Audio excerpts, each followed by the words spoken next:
welcome to this episode of the Reset Podcast. I'm your host, Laura Mignot, and this is part of my 29 Days of Magic series where I interview 29 phenomenal Black women for 29 straight days. Yeah, I know, it's crazy, but as you've probably been seeing, they're coming out every single day because that's what I'm doing. It's the 6th year I'm doing it, and today I'm super delighted to have Anetra Henry, who's the principal and founder of Anetra Henry Consulting. She does magical things for nonprofits and helps them actually get their lives together. And she'll tell you more about that as we go on. But I'm delighted to have a conversation with her. So let's get started. Hey, Anetra. Hey, Laura. Thank you so much for having me. I'm delighted to have you on. So we're going to jump right in. First question, always the same. Answers, always cray-cray. Yours probably no different. Anetra, what was your favorite all-time job? My favorite all-time job has been working for myself, to be quite honest with you. Starting the consultancy at this juncture, I'm relaunched the consultancy, but actually having the opportunity to work and pick and choose who I work with and to be fully responsible for the impact that I make has been my favorite of all time. I love this. Okay, so obviously there was a road to get you to work for yourself. Yes. Why don't you tell us about your journey? So how did we get to be sitting here right now having this conversation? Well, if we take it back to the beginning, I would say my mom and my stepdad had a whole lot of influence over that. My mom started her own business when I was 14 years old. And in these days and times, she probably would have been arrested for abusing child labor, but because I was her first employee. You know what? No, because earlier this week when Tashia was on and she's talking about she was an intern when she was 12 at Ralph Lauren, apparently there are ways around this. So, Yes. It's called, we're not going to call the people on mom because we like where we live and we love her. But seeing my mother, who was working full-time in a government job, but started her business on the side. My stepfather had owned his own business for a long time. And so there was something about the entrepreneurial spirit that got into me young. You remember those books that we had when we graduated high school that was like, hey, let me ask you some questions about your future and save your pictures and your graduation kind of invitation and all of that stuff. I went back and looked at that book and I wrote then that I wanted to be an entrepreneur. So you mean your yearbook?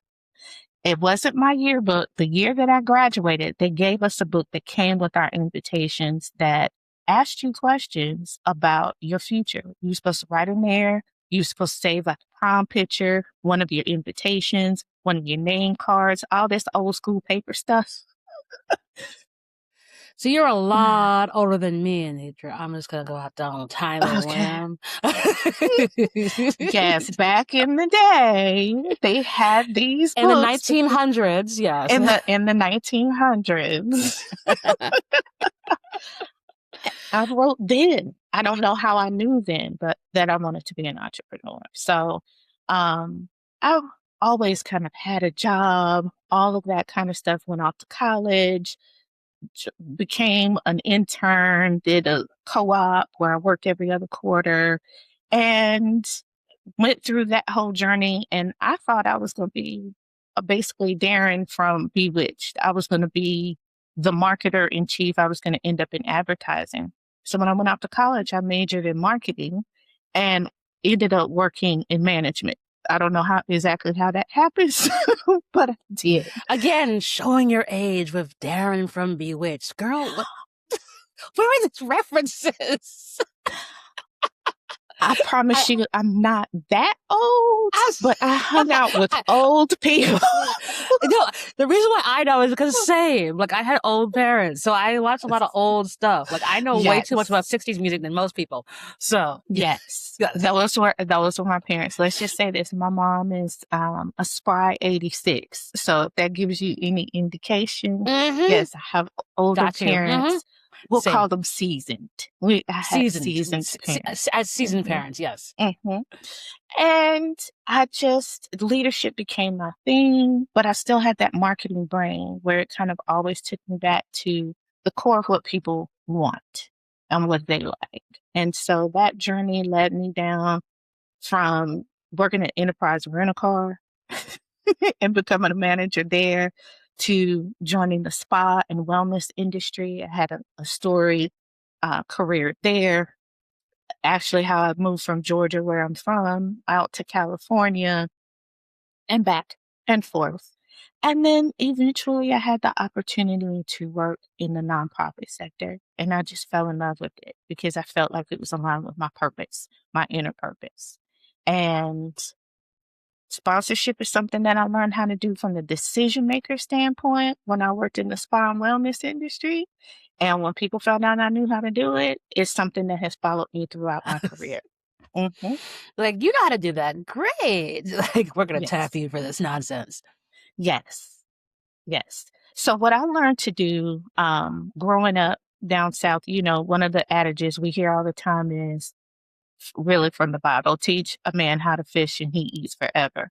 So here's the reality of the situation with sponsorship.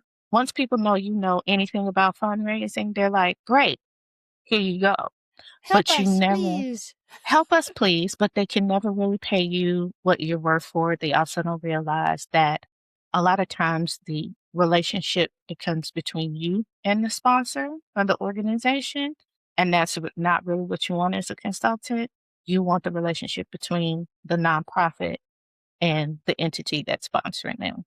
So that's why I wrote a book, Sponsorship Success Guide, that gives you a 4-hour workshop. It details it out in about 40 something pages because I'm a person like, give me to me.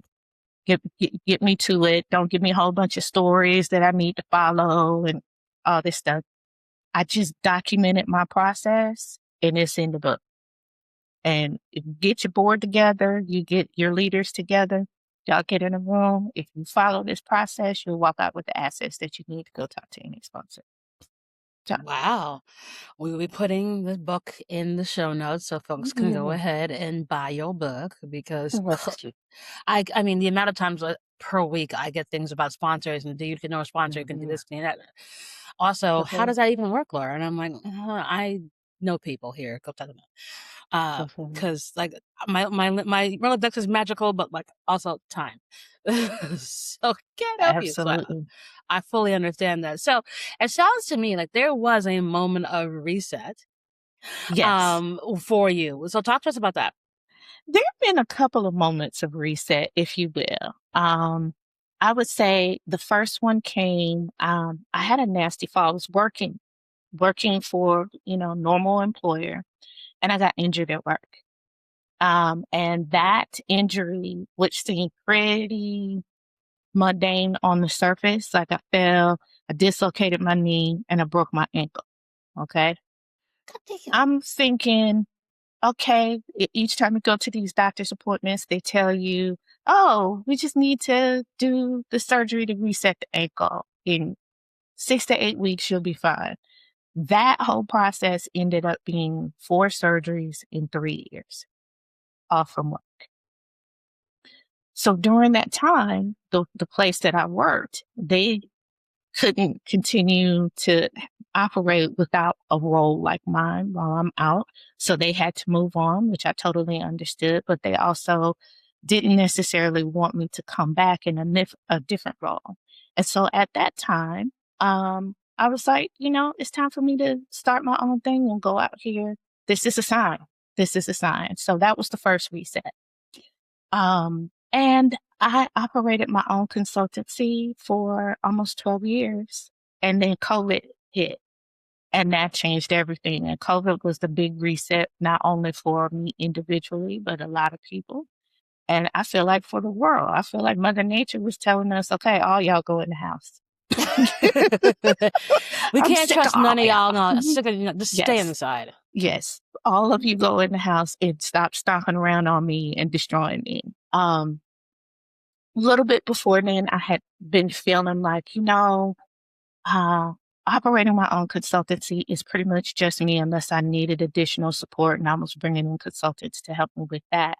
I missed the cohesiveness and the camaraderie of the team and had been thinking about, oh, I want to go back into work. And anyone who operates their own business knows that you're a jack of all or Jill of all trades. You're the bookkeeper, you're the janitor, you're the lead consultant, you're the business development officer, you're everything. You're the And intern. You're the you're unpaid everything. intern. Exactly. And so at post COVID, an opportunity presented itself to me to work at a nonprofit as the number two. And I did that for 3 years and really, really loved it. And then, quite honestly, this new wave of stuff came along ahead of time about changes that were coming up to nonprofits and getting rid of DEI and that kind of thing. And so I found myself again back in the workforce or at a crossroads of what am I going to do? And I spent a lot of time looking for work and a lot of time interviewing. And quite honestly, Laura, it just got to a point where I got tired of getting to the last round and not getting selected. And I was like, I know how to do this. I don't have to conform anymore. I can fully be me and go do this. I've already run a successful consultancy before. Let's just relaunch. And so here I am. So those are my two, I would say, two big resets that took place. Awesome. And also, I mean, it's kind of a crazy tale as all this time where it's like people have like a moment of medical need to step away for a little bit, and then that changes how the course of everything. And then obviously, and then we have, I don't want to call it like the great deep black womaning, but it kind of is, because it's like, oh, hey, you're a senior black lady. I'm paying you a lot of money. Not anymore. Mm-hmm. And, you know, I think that there have been, the numbers are just obscene in terms of the hundreds of thousands of women who've lost their jobs. And, you know, it is the most educated batch of people in America who are now out of work, trying to figure out what they want to do and start a consultancy. And then, but what does that even mean? And so, you know, for you, how did you get started? Because like, obviously you'd obviously been a consultant for quite some time, but then you went back into corporate. And I know that when I went back into corporate, like I sort of like shut off the entrepreneur part of my brain for a little bit. I'm like, oh, I don't have to do anything anymore. Like people do that for me. And then when I went back to being an entrepreneur, I'm like, oh Christ, I do this again. Yes. So what are some of the things that you had to do to sort of acclimate yourself to be ready to be a consultant again? The first one was just fully lean into my confidence in my abilities and skill sets. You, I hate to say it this way, but it's kind of true. When I went back to work, because I had people around that would support, and there's a lot of different things that I can do. I just may not be the best person to do them, like design work. That takes me a really long time. You get a little lazy, right? And you tell yourself, you begin to market to yourself some negative storylines about what your skill sets are, what you're able to do, what you should be doing. I did a lot of shoulding on myself. And after a while, like I said, just being out here, I was just like, I'm not doing that anymore. So I'm tapping back into my confidence, what I know that I'm the best at. There's nobody out here that's going to do it the way that I do it for the price that I do it. And leaning into that and the impact that I have, that I've made on people in the past and organizations on the past, and what I know I'm capable of doing now because I have a different perspective of it. And when you step fully into owning all of the good in you and all of the passion and capabilities in you, you're unstoppable. I love that. And I think that piece is so important for us because yeah, I can do this. And also I do hope you raised your prices. I did. I did. Absolutely. because yeah, for a lot of folks, it's like that. Can I be this person? How am I going to be able to like manage a business on my own? I mean, you know, this second go around of being an entrepreneur, there's so many wonderful tools now that are available that you can solve a lot of your management experience, from financial to AI, doing a lot. Like AI does all my decks. Gamma app, big shout out to them. Mhm. But like, you know, I don't want to say that it's the best time to be an entrepreneur, but I'm saying that like in in the seasons that we are in, with the tools Mhm. that are available, this is a better time than say 20 years ago to be an Mhm. entrepreneur. Mhm. I would agree with you on that. And I also think it's important to uh, future cast a little bit. Um, while, yes, we talked about the expulsion of Black women, especially those in senior leadership positions. But here's the reality of the situation. Those organizations still need that expertise. Period. The end. You may do some things on the surface to change the company photo, if you will, to make it to make it More acceptable colorful, yes, or less colorful in or less some colorful in some less places, right? colorful, very monochrome. I'll just say it Mm-hmm. that way. You may Monochrome it do some is. things, but you cannot change the fact that your organization needs a certain level of expertise. I will also had to admit to myself that in a lot of ways, Black women, not just me, tend to be the ethical center of our workplaces.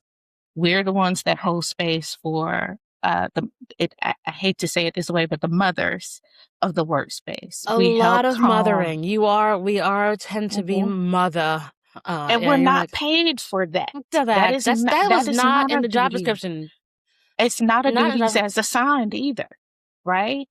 Um, so yes, this time is a great time to be out and become an entrepreneur because I can divorce myself of those roles easily by being a consultant and by being a fractional. I'm not going to do that. In fact, I put it in my contracts like, I will this is not what be I'm your not doing. mommy. I'm not your therapist. I'm not your mother. I'm not especially since I offer fractional chief of staff services. You're often at that intersection of being a backup CEO, executive director, if you will. And you're holding the car in the road operationally, the car in the middle of the road operationally, while you're giving a busy, exhausted executive director the opportunity to recharge and to go pursue more financing, more grants, do more networking that leads to financing and funding the organization. A lot of times they have younger staff that do need that mothering. They don't know how to work. And when I say how to work, they have the tools and the skills around certain um, tools or AI or something along that way, but they don't know how to work with people. They don't know when to approach, and sometimes it's not their fault, right? There's all these points in our history, our recent history in America, where certain age groups got cut out of the opportunity to work at the McDonald's because people in my generation during the great like crisis of 2008, we were taking those jobs because we needed to keep our homes. That kept those kids who were 16, 17, 18 years old from getting those jobs. So it's not their fault they don't know how to work, right? But now they're 30 and you're teaching them how, right? So as a fractional, as a consultant, I get to, again, divorce myself from that role. You can still have empathy, but I've only got 10 or 20 hours a week with you, and this is not how I'm going to spend it. And so that's why you put it in the contract. Ooh, I love this. I love divorce myself from mothering your organization. I'm gonna put that on a t-shirt. I really am. Mm. Because I think that literally is what it is. That like Mhm. very, very often I've seen it in my own experience, you do become mother. No matter how Mhm. hard you try. Like you get asked a question, you get asked the advice, you get asked like, let me run this by you. And when you're on the other side as a consultant, it's like, ain't no time for that because, like, I'm already paying you tens of thousands of dollars a month. I guess I gotta have you do this, and this, and that's about it. Because Mhm. otherwise, you're past your number of hours for the month. Absolutely. Mm-hmm. And it's necessary. But like kind of talking about how younger generation has had some challenges along the way. Knowing what you know now, what do you think you'd Mm-hmm. give the advice to like 18-year-old Anitra? Whew. 18-year-old Anitra, I would tell her, slow down and enjoy. Be mindful and be present. My dad used to say to me, who's back here, by the way, I love this picture of my father, Love it. doing what he loved to do and play, looking over me while I do what I love at work. My dad used to tell me when I was a kid, like, hey, you're always down the street and around the corner. I need you to come back. And that was his way of telling me, be present, be right here. That is the best advice that I would give my younger self and anyone else. Be present. It's a lot of pull to be in the future, in the if then statements, a couple of steps ahead, but presence and in the moment is also something to really appreciate. And not trying to figure out that it's everything's done by the time you're 24 or 25 or 28. It's like Mhm. you're gonna have 19. I'm five different people from who I was in 2020. Mhm. Mhm. So it's fine on 100 Yes, different levels. It totally is. And the race is not for the swift. It is the journey, y'all. Like just it is. It is. I feel like there's so many great moments that I missed because I was thinking about my 3 to 5 year plan as opposed to enjoying what was going on in the moment. yeah, So, we all had yeah. those. I think it's a function of everything. Where it's like, yeah, I had that 3 to 5 year plan, and then I just stopped doing Mhm. that. I think at Mhm. some point, like, mm. Mhm. It's like it was just you forget. They're like, well, I could do this. Absolutely. Yeah, Yeah. but it's not going to work. So why even bother? And when you're thinking about the times that you had to like go through all these different challenges and Mhm. how it's great bananas. It really is. Mhm. Like nothing is ever like, oh, problem solved. No. So talk to me the time about you were like you're in this middle of this challenge. You're like, there's no way I'm going to figure this foolishness out, and then you did. With this most recent job search, to be quite honest with you, yes, I was aware. Every time I opened up my LinkedIn, there was another woman that looked like me who had that little circle around her profile saying, I'm looking for work, and a message that she had been unceremoniously um, let go from a role. And it was always something high level. It wasn't um, the younger generation that I saw that was being let go a lot. It was definitely the more senior women, and more senior people, period. Black women, women, period.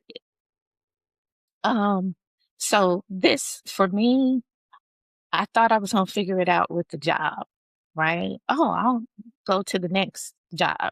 And the first kind of soft offer that I had was, hey, we're going to have a position at this time. We're telling you now, kind of just hang out for a second.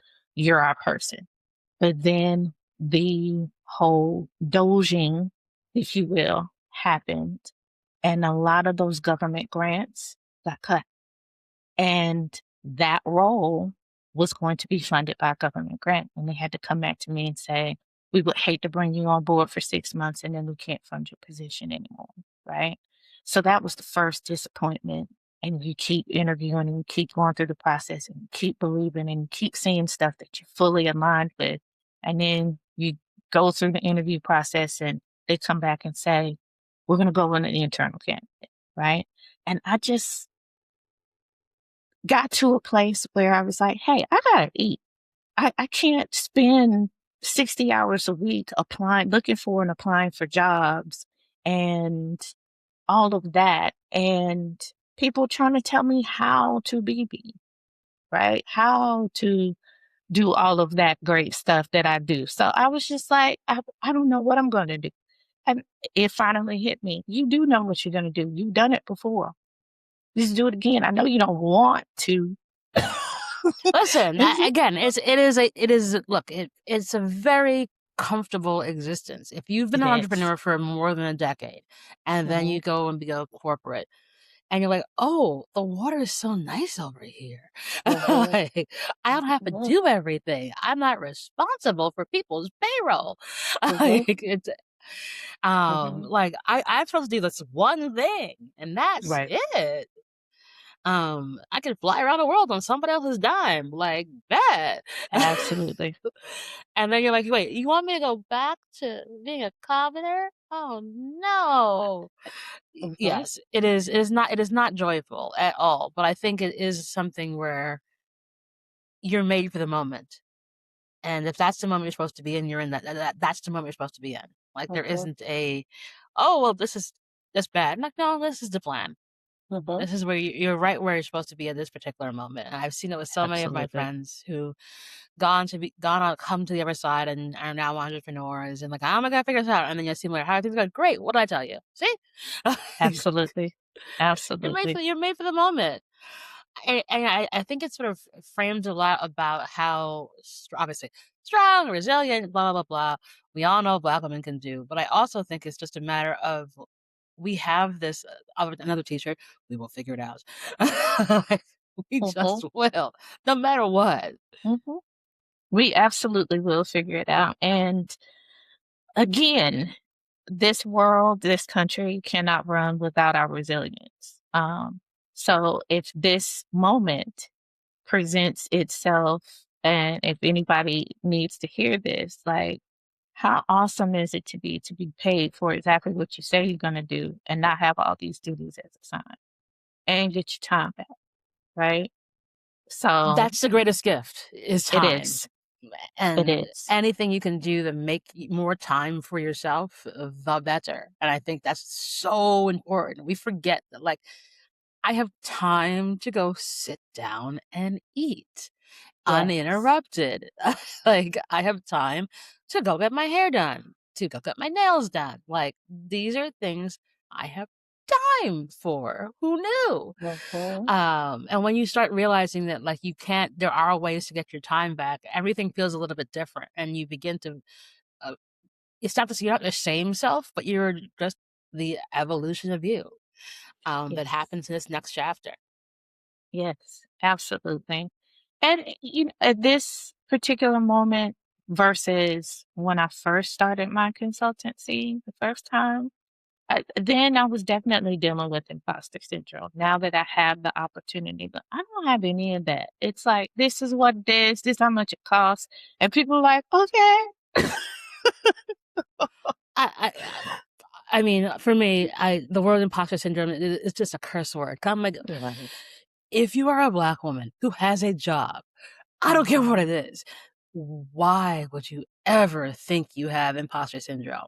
Do you know the levels of hoops you had to get into to have that job, whether it's Mhm. seen or unseen?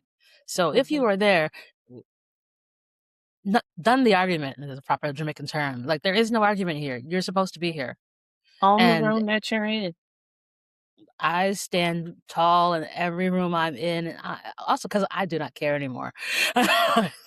Like, I so don't. Like, what? Mhm. Like, it is what it is. Like, this is how much it costs. This is what it is, and this is also the version of lawyer you're gonna get. Like, you're not gonna like Exactly. no more. I let me try it. No, no. Like, Absolutely. Absolutely. And I you think be for your me, that whole came self. with time. Yes, It takes I am my time. whole self because that's what you're getting. That's what you're gonna have to take if you want to extract this knowledge. So you get the full me. So No, straight no chaser. So at yes. this moment that we're in, that's so unusual. Mhm. What's one thing you're really grateful for? Community. I feel like I'm a person where I'm always optimistic. And yes, there are some very scary and angering um, things that are happening in our world today. But I have to look on, I'm just wired to look at, well, what's the silver lining in this? Right. And I think the biggest silver lining and the one that I experience every day is community. And I'm talking family members as community. I'm talking colleagues as community. I'm talking the communities that I get invited into. to speak and to network and who are going through similar and dissimilar things. That is, it's going to keep us, it's going to fuel us. It has to. We can't count on the things that we used to kind of take for granted that would be there as safety nets, i.e. the government.